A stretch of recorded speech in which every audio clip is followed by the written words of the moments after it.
बिरहा में कितना अच्छा कवि जी गजल का अंदाज लिखा कैसे भी देश के नाम पर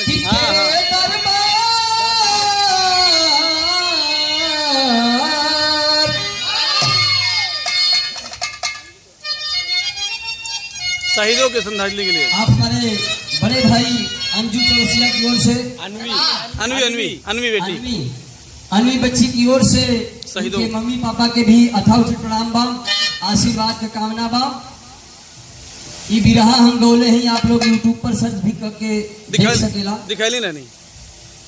और ब्रजेश भैया तो हमारा कोई भी गाना नहीं छोड़ते हैं, वो लिंक में भेजू या ना भेजू में डायरेक्ट सर्च करते रहते हैं। तो कहना है कैसे भैया,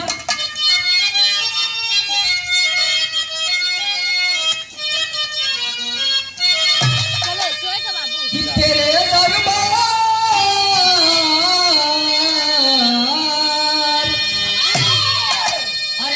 दरबार का चल के करीना हम भी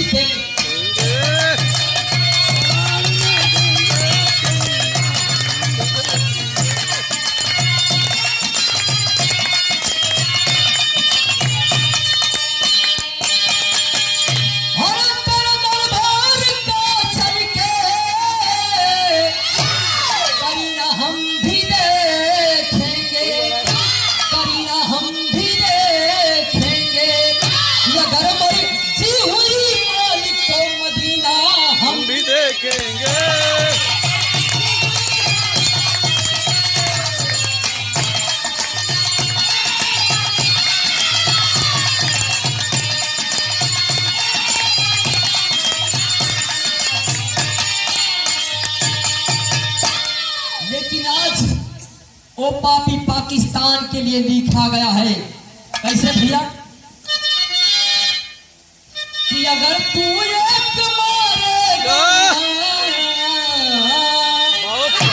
अरे अगर तू एक मारेगा तो एक सौ एक मारेगा, अगर तू एक मारेगा तो एक सौ एक मारूंगा।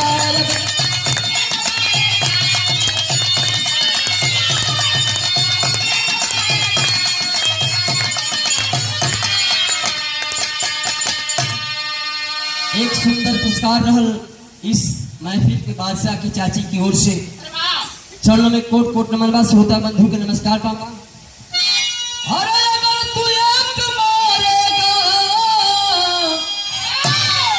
तो एक सौ एक मारूंगा, अरे एक सौ एक मारूंगा। उस पाकिस्तान के लिए कहना, हमारे देश का हर एक नौजवान भले ही उसके तन पे वर्दी न हो, लेकिन हमारे देश का हर एक बच्चा बच्चा सिपाही है। बहुत सही। अगर तू एक मारेगा तो एक सौ एक मारूंगा।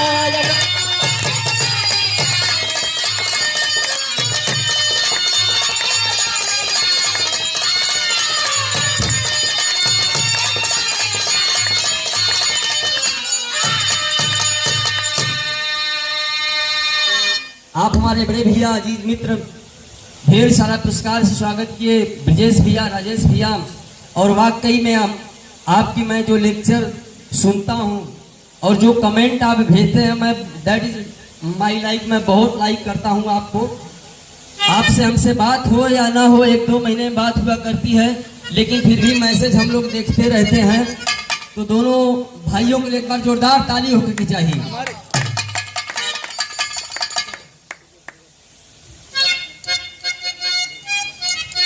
और इन दोनों भाइयों की इच्छा है, और मैं मानता हूं कि ये वाकई में हिंदुत्व है इनके पास।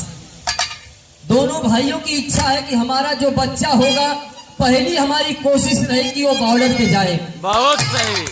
बाद में वो बिजनेसमैन बने या अरबपति बने या करोड़पति बने, लेकिन पहली इच्छा होगी कि हमारे लिए देश का नौजवान वीरों जैसा काम करे। लेकिन आगे कहल गई कि अगर तू एक मारेगा तो एक सौ एक मारूंगा, घुसासर हद में जो कुत्ता तरसता छेक मारूंगा घुसासर हद में जो कुत्ता तरसता छेक मारूंगा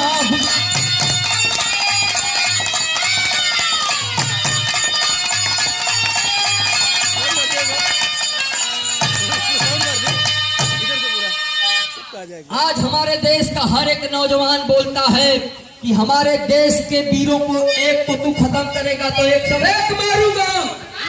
अगर तू सरहद पार कर चुका तो समझ ले कुत्ता रास्ता छेक कर मारूंगा। तो हरी में कहलिए भैया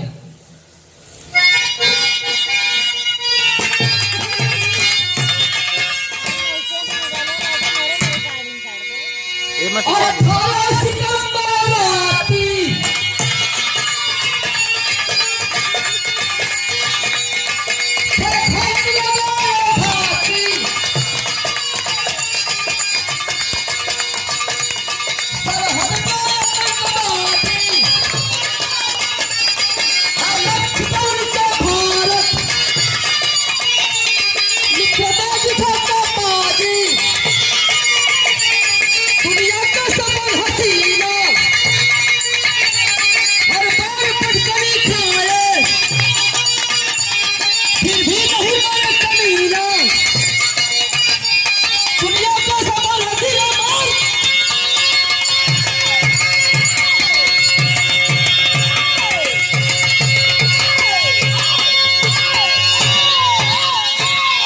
अरे भैया ढोलकिया फाट जाएगी।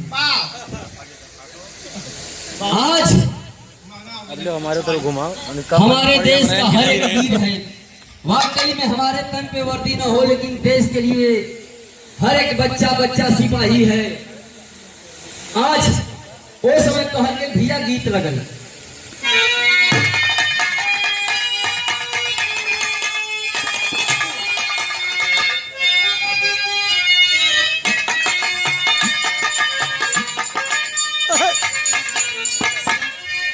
उहे गीत कराई बात कि पिया परदेसिया ना भावे मनो हो गोरिया जरूर कौनो लागल बारू से किने रहेलू हर पे किने ना गोरिया जरूर कौनो हो गोरिया जरूर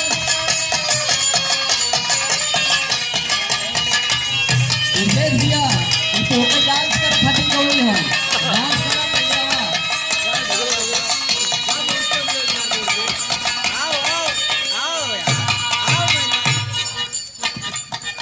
तुम्हारे आखिया कयाला दिल में टूटे बन के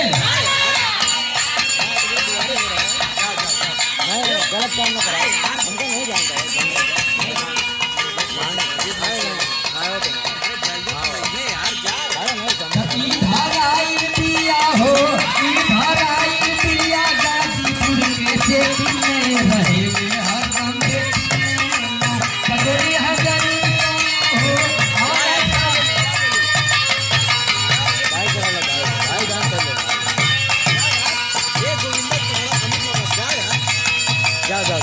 ये करो है बाजार क्यों ना जाने करो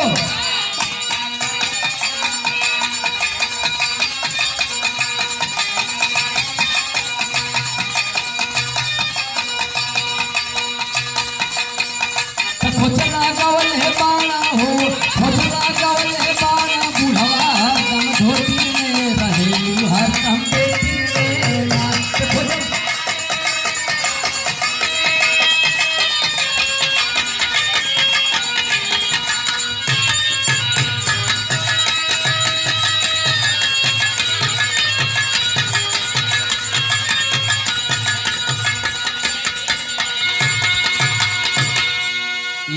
हमारे एल्बम पर हर एक ठेवरी गौले हैं वो के बता दें चला वो के बता दे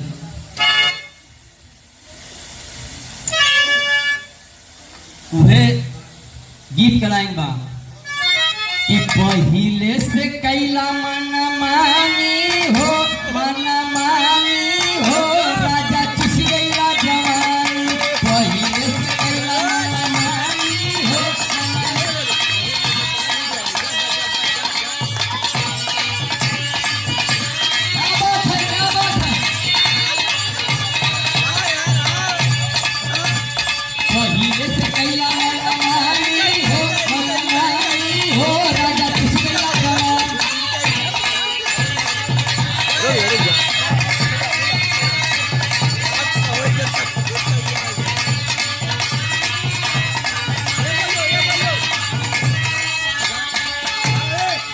अभी विजय भैया का थमा इतना लगवली दौलतिया हो चानी काटे बदलतिया इतना लगवली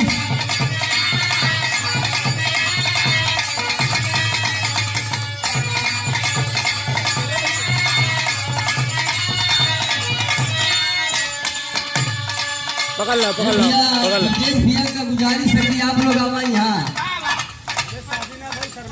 हाँ आया हुआ शादी में तो शर्मा मत, ठीक है ना।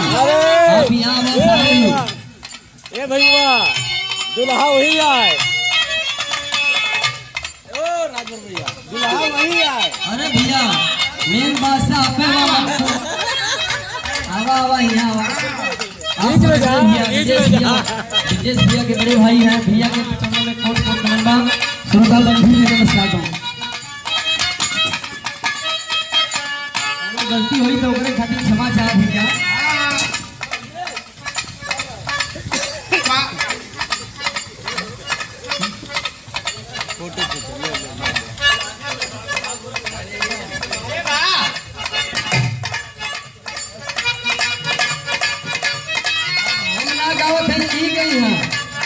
इतना लगवली दौलतिया हो चानी काटे बदलतिया दौलतिया हो।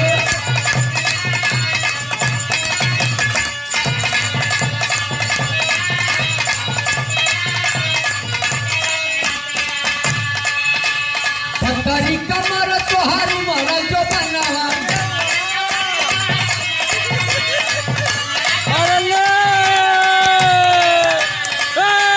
पतरी कमर तोहार मर जो बनवा।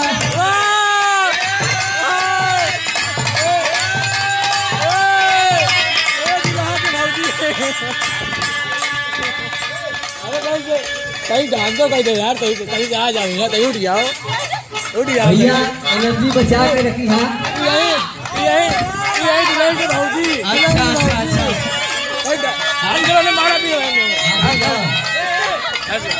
भाभी की ओर से ढेर सारा पुरस्कार रहल। अरे चरणों में करो, कोट करो, कोट करो, करो। नमस्कार नाम बा। अरे करो और आप मेरे बड़े भैया विदेश भैया और छोड़ बड़े भैया एक डांस कर एक बार छोड़। अरे और भैया खातिर के फरमाइश बा कि सुहाग रात के पहले तैयारी करके रखल रहिया, एनर्जी बॉडी लॉस ना हो पावे। इतना लगवली दौलतिया हो चानी काटे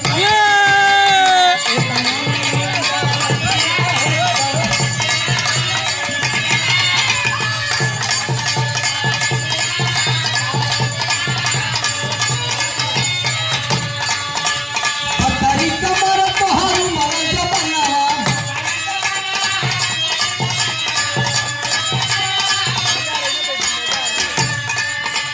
यही से बिगड़ जाला मनवा हो, अरे मनवा हो चानी काटे बदलतिया।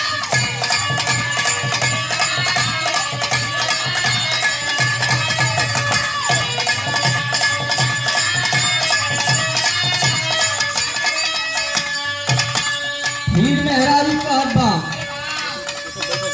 तोहरे नुहवा राजा सगरो जवनिया।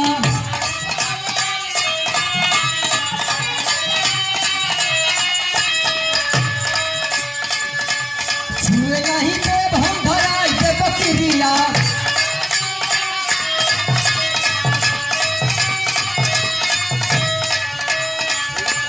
धक्का धक्का धड़केला मनवा हो, अरे मनवा हो चानी काटे बदल।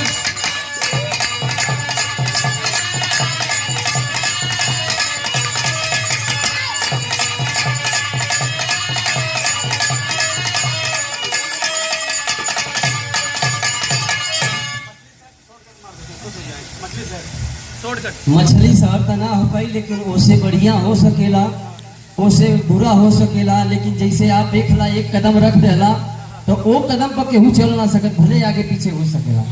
तो हमारे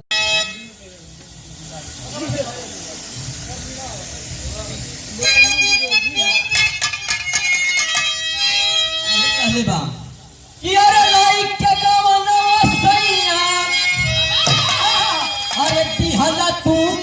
देशवा की विदेशवा गैला ना हो बनाती विदेशवा गैला।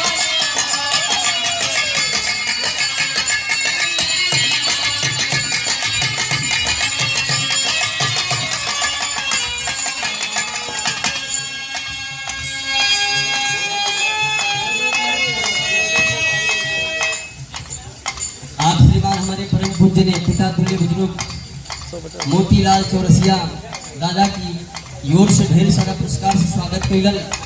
दादा के चरणों में कोट कोट नमन बा, श्रोता बंधु के नमस्कार बा। लेकिन भाव पे गौर करेंगे,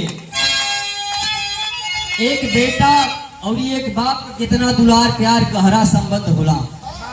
हर दुनिया का बाप यही सोचता है कि हम इंस्पेक्टर हैं तो हमारा लड़का जज होके के चाहिए। इतना बतिया तो समझ में आइबे करी कि हम जज हैं, हम कलेक्टर हैं, तो इतना तो समझ में आइबे करी। जवन हम समझते हैं कि जवन भोजपुरी ना समझ में आई वो कि हम ले हिंदी में। हमार हिंदुस्तान ऐसा ना कि हमें ऐसा भाषा बा, हर जगह जीबा तो अंग्रेजी चले ले। हाँ हमारे कमलेश भैया ये भी हमारे अजीत मित्र हैं, कई इनकर मूवी भी लाइन पर है। और इनके हम भैया इनवाइट कर दिए यहाँ अपन दो चार शब्द का यहाँ ये कार्यक्रम अटेंड खाते नहीं, मुंबई से इला डायरेक्ट कहल गए कैसा भैया।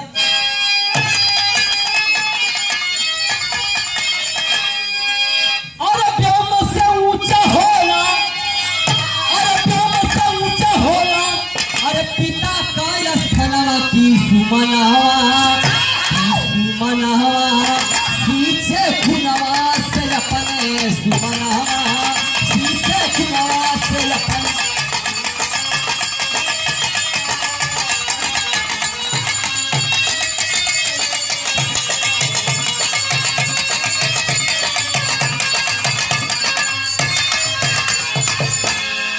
जैसे में कहल गई जन्मे कन्हैया, अरे जन्म कन्हैया जब जेल की कोठरिया, जन्म कन्हैया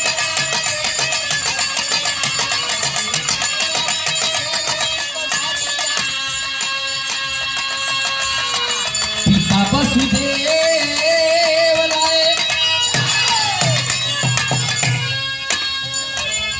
पिता वसुदेव लाए गोकुला नगरिया, पिता वसुदेव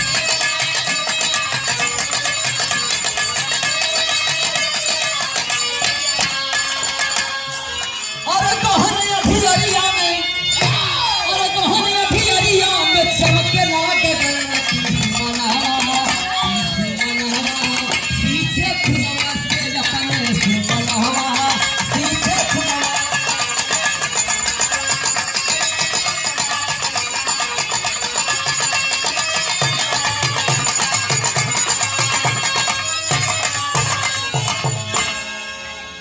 आज पैसे लेके वहां देना जन्म लेहलन जेल में, लेकिन बाहर माई बाप का ममता आज उतना गहन अंधेरे रात में, चमकती हुई रात में लोग बतावे कि पुरसा भर पानी में आप लोग फोटो पे देखत होगा, इतना अपन जान एकदम प्राण आहुति लगा के वो बेटा का जान बचावे खातिर के लेके चल रहन। वैसे ही एक ठे देखा एक ठे श्राप मिलल है, कैसे भैया। पैसा लेला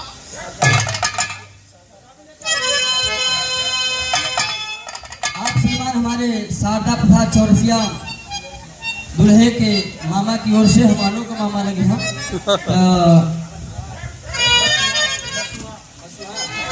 बसमा की धरती से ना। हाँ चरणों में कोट कोट सुनो दुल्हा के मामी दी मामी मामी देनी है, मामी के नाम करा, मामी के नाम। अच्छा ठीक है तो मामू आ जाए। मामी मामा जोड़ती है और हमारे से गलती हो जाए तो ओकरा खातिर हम क्षमा चाहब। आप लोगों का छोट भाई छोट बेटा है जा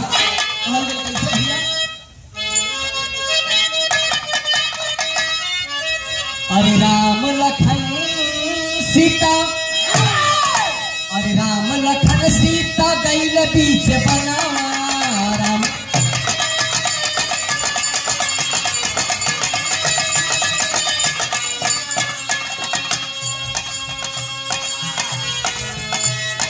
पुत्र सने हमर माने नमला पुत्र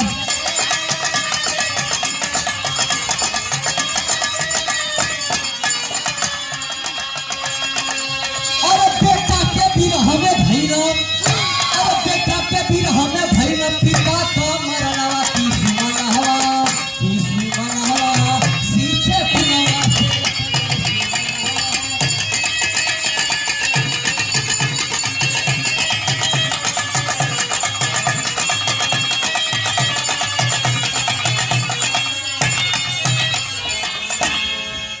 आज अपने बेटा का जुदाई प्रभु रामचंद्र जी के पिताजी उनके वियोग में उनका मरण हो गल। तीसरी लाइन में कहल गई भैया कैसे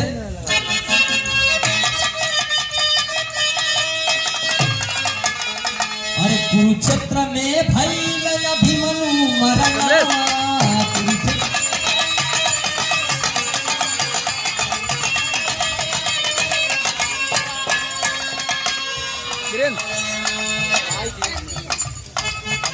आप हमारे बड़े भाई प्रदीप चौरसिया भैया की ओर से ढेर सारा पुरस्कार से स्वागत किया भैया के बार बार नमस्कार बाबा श्रोता बंधु को नमस्कार बाबा।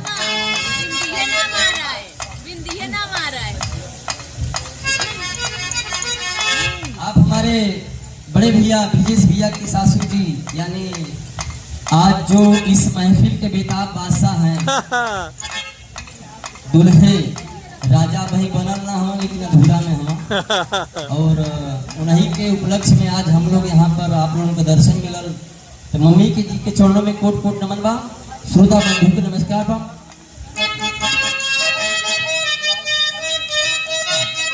आप श्रीमान हमारे 51 रुपए का आशीर्वाद रहल दुल्हा के फूफा जी की ओर से आशीर्वाद के कामना बा चरणों में कोट कोट नमन बा।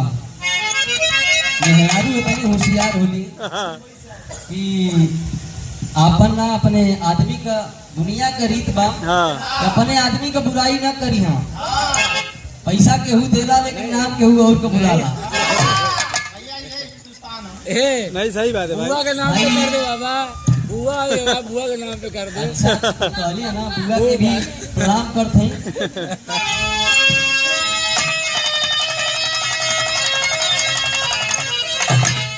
अरे कुरुक्षेत्र में भइल अभिमन्यु मरनवा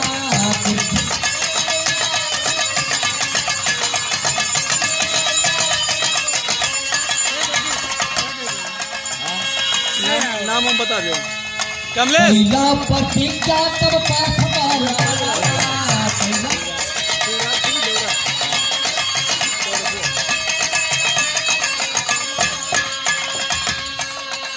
और जयदरथ के मारब नहीं अरे दे भजनवा की सुमनवा सींचे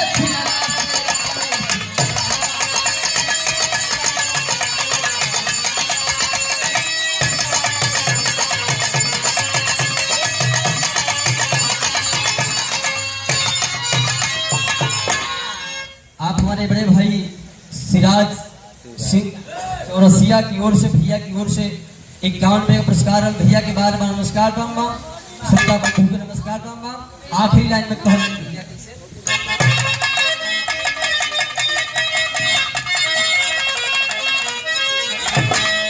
कि गुरुवर गणेश गुरु रामदेव गवाला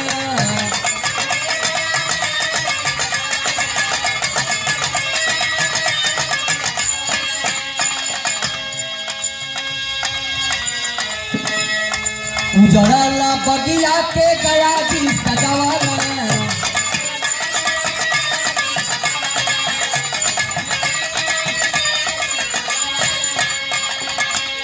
और में चलन भरी ब्रजेश के सहनवा की सुमनवा पीछे खुनवा से अपने सुमनवा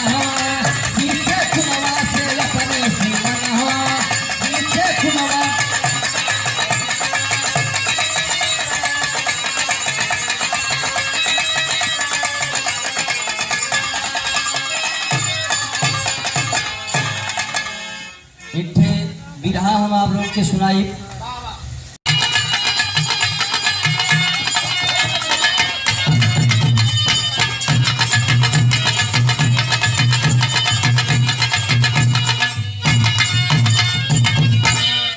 आखिरी लाइन में भक्त अपन परिचय देत बा, कैसे भैया?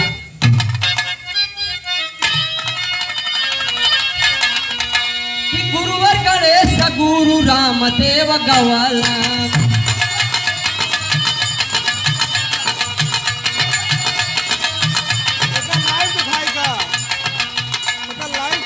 उतरल बगिया के गया जी सजवाला,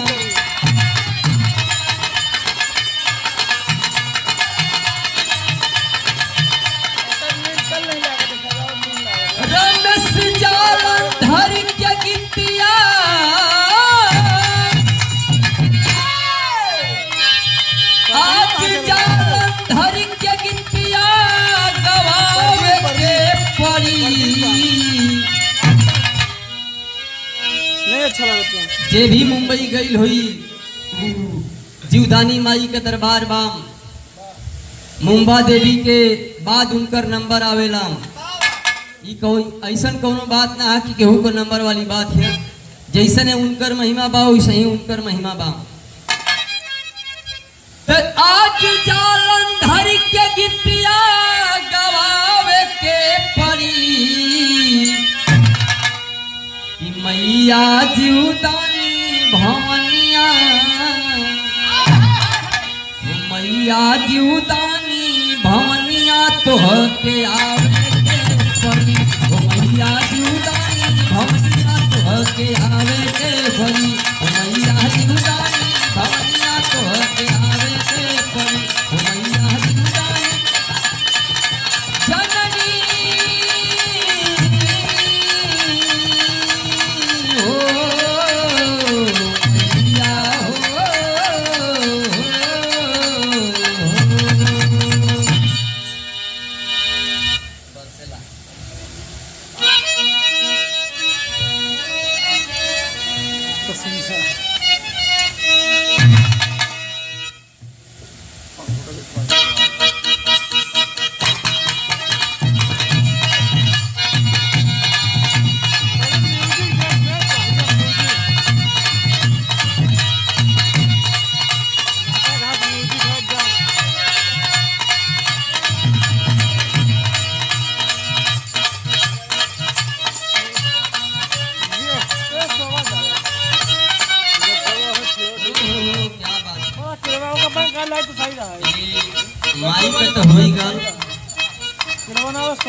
कुछ हमारे मास्टर भैया संकेत करत हम उस समय का कि जौने समय माता पार्वती जी शंकर जी बियाह करके लेके आई वालन।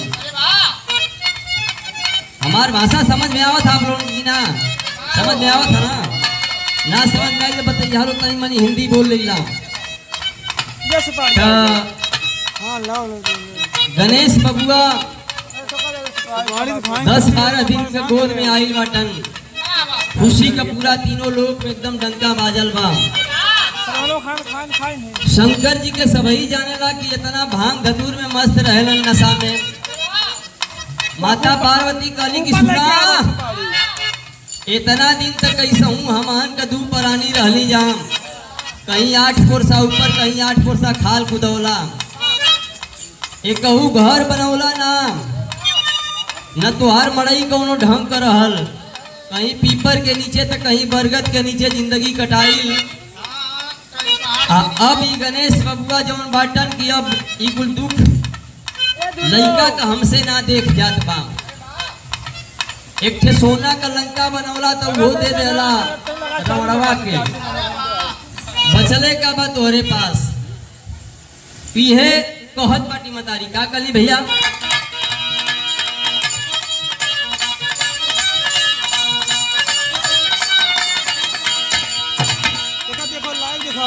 ये कहले बा हमारे मास्टर भैया का संकेत भी बा, हमारे बड़का भैया ब्रजेश भैया का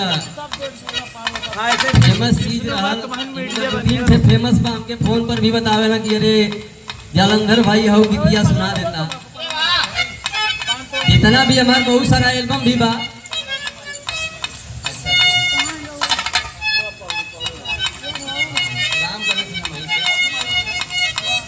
और ए सासू मम्मी के हम पूरी पार्टी गोर से प्रणाम करते हैं और श्रोता बंधु के नमस्कार राम बा। वही समय माता जी कहले का कहली भाई पूरी दुनिया सुन सकते हैं 36 लोग सुनो समय 35 लोग हो गए ये काली अरे बरसेला सवानावा तछुएले पलानी बरसेला सवानावा